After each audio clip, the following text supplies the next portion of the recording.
Good morning, class. So, as you know, today we have to start the topic zeroth law of thermodynamics. Okay, and before this, you have studied the topic uh, about this topic, which was thermal and thermodynamic equilibrium. So, one question also I have given to you that you have to write the difference between thermal and thermodynamic equilibrium. This was the question of yesterday. तो thermal और thermodynamic equilibrium को properly clear करने के लिए yesterday also I told you about the two types of walls separation between the two systems. So again these two concepts should be in your mind that what is adiabatic wall and what is diathermic wall, क्योंकि आगे जितने भी topics आएंगे उन topics में भी इन दोनों terms का यूज़ होगा. तो सबसे पहले मेक इट क्लियर अगेन कि जो डायाथर्मिक वॉल होती है दैट मीन्स कंडक्टिंग वॉल, और जो कंडक्टिंग वॉल है that allows the flow of heat from one system to another. मतलब जो टेम्परेचर डिफरेंस है वो नहीं रहता है और दोनों सिस्टम्स थर्मल इक्विलिब्रियम में आ जाते हैं. और जो एडियाबेटिक वॉल होती है that is also called non conducting wall, और उस वॉल का रोल क्या होता है कि वो हीट का फ्लो नहीं कराती है, तो टेम्परेचर कांस्टेंट रहते हैं. जो थर्मोडायनामिक वेरिएबल्स हैं प्रेशर, वॉल्यूम और टेम्परेचर, उनका सेट जो है वो कांस्टेंट तो रहेगा बट इक्वल नहीं होता है.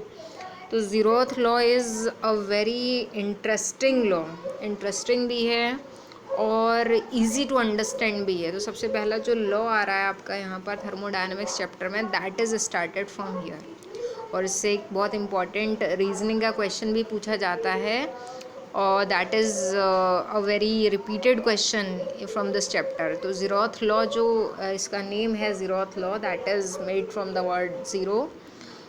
और उसके बाद थर्मोडायनेमिक्स के और टू लॉज आते हैं, वो हैं first law of thermodynamics and second law of thermodynamics. Okay, तो जो ज़ीरोथ लॉ है उसको नाम जो ज़ीरो दिया गया था वो क्यों दिया गया था, that is the reasoning behind this topic. तो ज़ीरोथ लॉ क्यों बोला जाता है जबकि ये फर्स्ट लॉ और सेकेंड लॉ ऑफ थर्मोडायनेमिक्स बनने के बाद में फॉर्मुलेट हुआ था. तो जब बाद में बना था तो why it is not called third law of thermodynamics. ठीक है, इसको ज़ीरोथ लॉ ऑफ थर्मोडायनेमिक्स क्यों कहा जाता है, ये एक बहुत इंपॉर्टेंट रीजनिंग क्वेश्चन है and that will also be your homework today. आपको होमवर्क में उसी का आंसर लिखना होगा. तो उसके कॉन्सेप्ट को समझने के लिए starting the law zeroth law of thermodynamics. Okay, तो ज़ीरोथ लॉ ऑफ थर्मोडायनेमिक्स को अंडरस्टैंड करने के लिए एक डायग्राम यहाँ दे रखा है. उस डायग्राम में वही वर्ड्स रिपीट हो रहे हैं जो मैंने आपको बताया था. यहाँ लिखा है डायथर्मिक वॉल और बी और सी सिस्टम के बीच में लिखा है एडियाबेटिक वॉल. ओके, तो सबसे पहले तो स्टेटमेंट यहाँ लिखा है. स्टेटमेंट है it states that if two systems A and B are separately in thermal equilibrium with a third system C, then A and B are also in thermal equilibrium with each other. तो थोड़ा सा diagram को आपको यहाँ relate करना पड़ेगा statement से, क्योंकि थोड़ा डायग्राम अलग आ रहा है स्टेटमेंट से. इसके लिए मैं जो यहाँ सिंबल्स लिख रही हूँ वही लिखिएगा आप. ये A है आपका, ये B है और ये ऊपर C है. ठीक है, तो सबसे पहले तो ये चेंजेस आपको करने हैं. ये दोनों सिस्टम्स जिनके बीच में एडियाबेटिक वॉल लगी है वो ए और बी हैं, और जो ऊपर वाला सिस्टम है वो सी सिस्टम है. ओके, तो जो वर्ड्स हैं, जो टेक्निकल वर्ड्स हैं, उनका बहुत इंपॉर्टेंट रोल है. थर्मल इक्विलिब्रियम क्या होता है, ये वर्ड्स के नाम क्या हैं, तो अगर ये अच्छे से याद हो गया तो स्टेटमेंट अपने आप समझ में आ जाएगा. तो first of all let's study the diagram. Diagram में क्या दे रखा है, तो डायग्राम में जैसा आपको पता है कि सबसे पहले तो हम सेपरेशन करते हैं सराउंडिंग से. तो बाहर ये आपको एक ब्लैक कलर की वॉल दिखाई दे रही है. इसका मतलब ये जो भी सिस्टम है, जितने भी सिस्टम है, सबसे पहले तो ये सराउंडिंग से सेपरेटेड है. ठीक है, और सराउंडिंग से जो सेपरेशन है आप देख रहे हैं, जो एडियाबेटिक वॉल है उसका कलर यहाँ ब्लैक दे रखा है. तो सराउंडिंग से कौन सी वॉल से सेपरेटेड है, एडियाबेटिक से, क्योंकि हमें क्या करना है, सराउंडिंग का कोई भी इफ़ेक्ट यहाँ पर इस पूरे अरेंजमेंट पर नहीं दिखाना है. तो इसी तरह से आप भी यूज़ कर सकते हैं, या तो कलर ब्लैक या ब्लू वॉल्स को अलग दिखाने के लिए, या फिर इस तरह का डायग्राम बना सकते हैं कि जैसे ये वॉल है तो आप इसको ऐसे बना सकते हैं, दूसरी वॉल को आप डॉटेड या डैश करके या शेडिंग करके बना सकते हैं, तो थोड़ा सा अलग उसका आइडेंटिफिकेशन हो जाएगा। तो ये ब्लैक कलर की वॉल है एडियाबेटिक सिस्टम, जो पूरा अरेंजमेंट है वो पूरी तरह से सराउंडिंग से सेपरेटेड है, एडियाबेटिक वॉल है। फिर आप देख रहे हैं कि ए और बी सिस्टम के बीच में भी जो वॉल है वो एडियाबेटिक है, यानी कि ए से बी के बीच में हीट का कोई भी फ्लो नहीं होगा। जबकि आप देख रहे हैं ऊपर का कलर अलग है, ये थोड़ा सा ग्रेइश कलर है, डायथर्मिक वॉल लिखा है यहाँ पर, तो इसका मतलब ए सी और बी सी के बीच में हीट का फ्लो हो सकता है, क्योंकि किस वॉल से सेपरेटेड हैं, कंडक्टिंग वॉल से, डायथर्मिक वॉल से। ओके, तो ये कॉन्सेप्ट जैसा मैंने आपको बताया इजी टू अंडरस्टैंड है, क्योंकि इतना तो आपको भी समझ में आ रहा है कि अगर आप ऐसा कोई अरेंजमेंट बनाएं जिसमें एक थर्ड सिस्टम सी और बाकी के बचे दो सिस्टम्स के बीच में डायथर्मिक वॉल लगी है, कंडक्टिंग वॉल है, तो आपको पता है ए से सी के बीच में हीट का फ्लो होगा, बी से सी के बीच में भी हीट का फ्लो होगा। तो क्या ऐसा पॉसिबल है कि कुछ टाइम के बाद में ए और बी भी आपस में थर्मल इक्विलिब्रियम में आ जाएंगे? ऑब्वियसली यस, क्योंकि कॉन्सेप्ट कौन सा फॉलोअप होगा, आपको पता है हीट का फ्लो हो रहा है ए और सी के बीच में, तो temperature of A will be equal to temperature of C, B और सी के बीच में भी हो रहा है, तो temperature of B will be equal to temperature of C. और जब आप इन दोनों रिलेशंस को स्टडी करेंगे तो इसका मतलब automatically temperature of A will be equal to temperature of B after some time. तो यही बताता है आपका ज़ीरोथ लॉ। ठीक है, तो अगर हम एक बार स्टेटमेंट की तरफ देखें तो स्टेटमेंट जो है आपका, it states that if two systems A and B, तो याद रखिएगा जैसा मैंने आपको ये बताया है, ये बहुत इंपॉर्टेंट चीज़ है, क्योंकि अगर आपका ये अलग हो गया तो आपको समझ में नहीं आएगा। तो two systems A and B are separately in thermal equilibrium, दोनों सिस्टम सेपरेटली थर्मल इक्विलिब्रियम में है, किसके साथ में, थर्ड सिस्टम सी के साथ में। तो ये दोनों थर्मल इक्विलिब्रियम में है सी के साथ। Then A and B are also in thermal equilibrium with each other, तब इसका मतलब ये है कि ए और बी भी आपस में थर्मल इक्विलिब्रियम में आ जाते हैं। तो अगर हम उनको डायरेक्ट थर्मल इक्विलिब्रियम में ना लाएं, उनके बीच में डायरेक्ट कंडक्टिंग वॉल ना लगाएं, थर्ड सिस्टम के साथ लगा दें, तो इसका मतलब भी वही हुआ कि इनके बीच में हीट का फ्लो पॉसिबल है। तो हीट का फ्लो या फिर थर्मल इक्विलिब्रियम, ये सारी चीज़ें कौन सी क्वांटिटी पर बेस्ड हैं? इसमें आपके माइंड में कौन सी क्वांटिटी आ रही है? कैसे आप कह रहे हैं कि हीट का फ्लो हो जाएगा और कैसे आप कह रहे हैं कि वो थर्मल इक्विलिब्रियम में आ जाएंगे? वो जो क्वांटिटी है दैट इज़ वेरी इंपॉर्टेंट, क्योंकि सारे आंसर उसी के बीच में हैं हिडन। कौन सी क्वांटिटी की बात हो रही? तो सबसे पहले हीट का फ्लो क्यों होता है? तो आपको पता है हीट का फ्लो तब होता है जब टेम्परेचर का डिफरेंस होता है, टेम्परेचर डिफरेंस। इसी तरह से थर्मल इक्विलिब्रियम में कब आ जाते हैं सिस्टम्स? जब टेम्परेचर सेम हो जाता है, इक्वल हो जाता है। तो कौन सी क्वांटिटी की बात हो रही है? टेम्परेचर। और अब हम आते हैं सबसे पहले चैप्टर पे जो आपने पढ़ा है यूनिट्स एंड मेजरमेंट, उसकी स्टार्टिंग हुई थी 7 फंडामेंटल क्वांटिटीज़ से। ओके, तो 7 फंडामेंटल क्वांटिटीज़ में से एक क्वांटिटी थी आपकी टेम्परेचर, यानी कि जब आप मैकेनिक्स पढ़ रहे थे वहीं पर आपकी स्टार्टिंग हो गई थी टेम्परेचर की। टेम्परेचर को एक बेसिक, एक फंडामेंटल क्वांटिटी माना गया है। तो बाकी की जितनी भी क्वांटिटीज़ हैं, चाहे वो थर्मोडायनामिक्स में आती हैं, चाहे वो काइनेटिक थ्योरी में आती हैं, और जिस भी चैप्टर में आती हैं टेम्परेचर से रिलेटेड, तो उसमें सबसे पहले आपको क्या पढ़ना पड़ेगा? टेम्परेचर। हीट भी फंडामेंटल क्वांटिटी नहीं है, क्योंकि आपने पढ़ा है heat is the energy in transit, यानी कि हीट के साथ ऐसा कोई वर्ड हम नहीं जोड़ सकते कि हीट जो है वो रेस्ट में पजेस करती है, हीट हमेशा फ्लो करती है। तो वो जो हीट को अगर हम यहाँ पे ऑब्जर्व करते हैं तो दैट इज़ ऑल्सो मीनिंगलेस।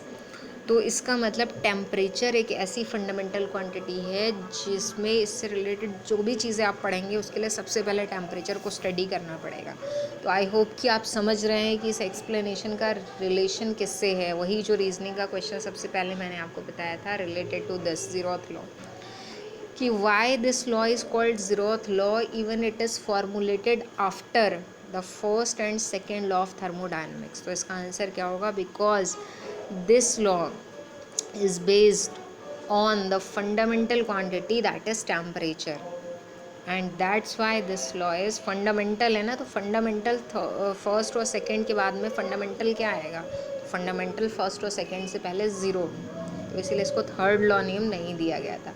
अब आप देखना ये है कि कितनी अच्छी लैंग्वेज फ्रेम करके, ये 2 मार्क्स में आता है क्वेश्चन, तो कितनी अच्छी लैंग्वेज में आप इसका आंसर लिख सकते हैं। यही रीजनिंग का क्वेश्चन आपका आज का होमवर्क है। ओके, तो इसमें लैंग्वेज सेट करनी है और ये मोस्ट इम्पॉर्टेंट है, बहुत ज़्यादा रिपीट होता है, तो याद रखना है आपको। बाकी के जो फर्स्ट और सेकेंड लॉ हैं वो आगे जाकर इंटरनल एनर्जी, हीट और वर्क, इन सब में रिलेशन बनाते हैं, तो ये टेम्परेचर से रिलेटेड है। ओके, तो अब ये तो आता है इसका स्टेटमेंट। अगर स्टेट ज़ीरोथ लॉ आता है तो आप ये स्टेटमेंट लिख देंगे और ये वाला डायग्राम बनाएंगे, और डायग्राम की क्लैरिटी भी बहुत इंपॉर्टेंट है। उसके बाद आता है एक्सप्लेनेशन, तो ये एक्सप्लेनेशन है जो मैंने बताया था, अगर आपको ज़ीरोथ लॉ को स्टेट करने के साथ साथ ड्राइव भी करना पड़े तब, ठीक है। तो इसमें आपको यहाँ पर क्या करना होगा, देखिए फिर से एक बार एक्सप्लेनेशन को रिलेट करने के लिए, इसलिए मैं बार बार सिम्बल्स बना दे रही हूँ कि आपसे इसमें मिस्टेक ना हो। तो late 2 systems A and B are separated by an adiabatic wall. Clear? They are separated from system C by a diathermic wall. The systems A and C and B and C will reach thermal equilibrium separately. Clear? कि AC और BC thermal equilibrium में आ जाते हैं कुछ time के बाद separately. Then after some time we see that A and B are already in thermal equilibrium, उनके बीच में कोई वॉल चेंज नहीं करनी पड़ी, तो अपने आप से थर्मल इक्विलिब्रियम में आ जाते हैं। डेरिवेशन में ये स्टेप्स इंपॉर्टेंट हैं। If A and B are separately in thermal equilibrium with C, तब आप लिखेंगे TA, temperature of A is equal to temperature of C and temperature of B is equal to temperature of C. This shows that temperature of A is equal to temperature of B. ये है आपका conclusion zeroth law का proof, this one. Okay, तो ये आपका जो सबसे पहला लॉ था यहाँ पर थर्मोडायनामिक्स का, जो आपके सिलेबस में है, वो आपने स्टडी कर लिया है। अब आपको स्टडी करनी है आगे वाले कॉन्सेप्ट्स, और अगेन आई एम सेइंग कि इस चैप्टर में भी रीजनिंग बहुत है, क्योंकि जहाँ भी थ्योरी होती है और डेरिवेशंस कम होते हैं, फॉर्मूले कम हैं, वहाँ रीजनिंग बहुत ज़्यादा होती है। तो अब आपका नेक्स्ट कॉन्सेप्ट आ रहा है इंटरनल एनर्जी का। ओके, तो इंटरनल एनर्जी का मतलब क्या होता है। इंटरनल एनर्जी हर एक जगह जहाँ भी बात होगी तो सिस्टम वही रहेगा आपका, कि एक गैस है और उस गैस को एक मूवेबल पिस्टन के साथ एक सिस्टम मान लिया गया है, और उस सिस्टम के बाहर जो भी है दैट इज़ सराउंडिंग्स, उसके अंदर जो है सिस्टम के पास जो 3 वेरिएबल्स हैं वो हैं प्रेशर, वॉल्यूम और टेम्परेचर। तो इस तरह का अरेंजमेंट आपको हर एक जगह मिलेगा। तो ये आपका जो है यहाँ पे गिवन है, ठीक है। ये गैस के मॉलिक्यूल्स हैं। इंटरनल एनर्जी क्या होती है। इंटरनल एनर्जी का मतलब ये जो गैस के मॉलिक्यूल्स हैं इनके पास टोटल जितनी भी एनर्जी है वो कहलाएगी इनकी इंटरनल एनर्जी। अब टोटल एनर्जी किसका कॉम्बिनेशन, कौन कौन सी एनर्जी इनके पास होती है, तो इनके पास एक तो होती है पोटेंशियल एनर्जी और दूसरी इनके पास होती है काइनेटिक एनर्जी। क्यों होती है दैट विल बी एक्सप्लेन्ड, लेकिन अगर इंटरनल एनर्जी की डेफिनेशन आती है तो आप ये बताएंगे कि the internal energy of a system is the sum of molecular, क्योंकि मॉलिक्यूल्स की है, kinetic and potential energies. Okay, so first thing is clear. इससे क्वेश्चन कहीं से भी बन सकता है, बहुत सारे इसमें पैरा लिखे हैं, ये 3 पैरा हैं, लेकिन एक एक लाइन से क्वेश्चन बन सकता है इसमें। तो इतना पार्ट तो हो गया इसका डेफिनेशन का। अब जो बात आ रही है कि पोटेंशियल और काइनेटिक एनर्जी क्यों है, तो देखिए सबसे पहले पोटेंशियल एनर्जी का रीज़न ये है कि जो आपको पता है जो मॉलिक्यूल्स हैं उनके बीच में इंटरमॉलिक्यूलर फोर्सेस लग रहे हैं, मॉलिक्यूल्स एक दूसरे को अट्रैक्ट किए हैं। अब कोई मॉलिक्यूल अगर मूव करता है तो उसको उस अट्रैक्शन के अगेंस्ट वर्क करना पड़ेगा, और उस वर्क को करने के लिए इसका मतलब उसके पास एनर्जी है। जैसे अगर आप यहाँ पे एक बर्नर लगा देते हैं, हीट प्रोवाइड होगी तो वो मॉलिक्यूलर अट्रैक्शन के अगेंस्ट वर्क करेगा ना, क्योंकि रैंडम मोशन में आने लगते हैं मॉलिक्यूल्स। तो जब वर्क कर सकता है कोई मॉलिक्यूल तो इसका मतलब उसके पास एक ऐसी एनर्जी है जो रेस्ट में है, तो लेकिन जब वो वर्क करेगा तो वो एनर्जी वर्क में कन्वर्ट हो जाएगी। तो मॉलिक्यूलर पोटेंशियल एनर्जी का रीज़न क्या होता है, it is due to the intermolecular attractive force, intermolecular attraction between the molecules, तो इसलिए इनके बीच में होती है मॉलिक्यूलर पोटेंशियल एनर्जी। तो मॉलिक्यूलर पोटेंशियल एनर्जी के लिए एक चीज़ याद रखेंगे, it is the function of volume. ये पूछा जाएगा मॉलिक्यूलर पोटेंशियल एनर्जी किसका फंक्शन है, वॉल्यूम का। वॉल्यूम का फंक्शन क्यों है, क्योंकि ये जो मॉलिक्यूल्स हैं ये जब कलेक्टिव स्टेट में रहते हैं तो कुछ ना कुछ ये वॉल्यूम पजेस करते हैं, तो उसी की वजह से कहा जाता है कि मॉलिक्यूलर पोटेंशियल एनर्जी है। तो ये वॉल्यूम का फंक्शन कहलाती है। हर एक लाइन को आपको याद रखना है, किसी भी चीज़ से क्वेश्चन बन सकता है।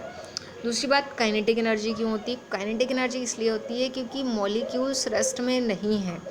मॉलिक्यूल्स एक दूसरे से बॉन्डेड हैं, लेकिन फिर भी वो मोशन पजेस कर रहे हैं। जैसे आपने देखा सॉलिड के मॉलिक्यूल्स अपनी जगह से मूव नहीं करते हैं, लेकिन वाइब्रेशनल मोशन पजेस करते हैं। लिक्विड के और थोड़ा सा फ्री होते हैं, और गैस के मॉलिक्यूल्स और फ्री हैं। तो मॉलिक्यूल्स ऑलरेडी मोशन में है, टेम्परेचर अगर प्रोवाइड कराएं तो और तेज़ी से मोशन में आते हैं, रैंडम मोशन करते हैं। तो इसलिए जो मॉलिक्यूल्स का जितना भी मोशन है, उस मोशन की वजह से उनके पास जो एनर्जी है दैट इज़ काइनेटिक एनर्जी। तो काइनेटिक एनर्जी किसका फंक्शन हो गई? टेम्परेचर का, क्योंकि जब वो मोशन कर रहे हैं तो मोशन करने से उनमें स्पीड है उनके पास, और जहाँ स्पीड है वहाँ काइनेटिक एनर्जी है, और काइनेटिक एनर्जी हमेशा डायरेक्टली प्रोपोर्शनल टू टेम्परेचर होती है। आगे आप स्टडी करेंगे काइनेटिक थ्योरी में। तो आपको दो चीज़ें याद रखना है कि पोटेंशियल एनर्जी है, क्यों है, और किसका फंक्शन है। काइनेटिक एनर्जी है, उसका रीज़न क्या है, और वो किसका फंक्शन है। ठीक है। कुछ चीज़ें और थोड़ी सी यहाँ पर है इंटरनल एनर्जी में। इंटरनल एनर्जी का सिंबल कैपिटल यू होता है, और इंटरनल एनर्जी कहलाती है थर्मोडायनेमिक स्टेट वेरिएबल। जैसे आप पढ़कर आए ना, pressure, volume, temperature state variable माने जाते हैं, तो वैसे ही फोर्थ स्टेट वेरिएबल आपका इंटरनल एनर्जी आप पढ़ेंगे। ओके, क्योंकि वो चीज़ स्टेट वेरिएबल कहलाती है जो रेस्ट में होती है। जैसे आप ये कहेंगे कि गैस हैज़ टेम्परेचर, मतलब है उसके पास टेम्परेचर, तो इसलिए टेम्परेचर स्टेट वेरिएबल है। प्रेशर भी है गैस के पास, वॉल्यूम भी है, तो ये सारी चीज़ें पजेस करती हैं ना।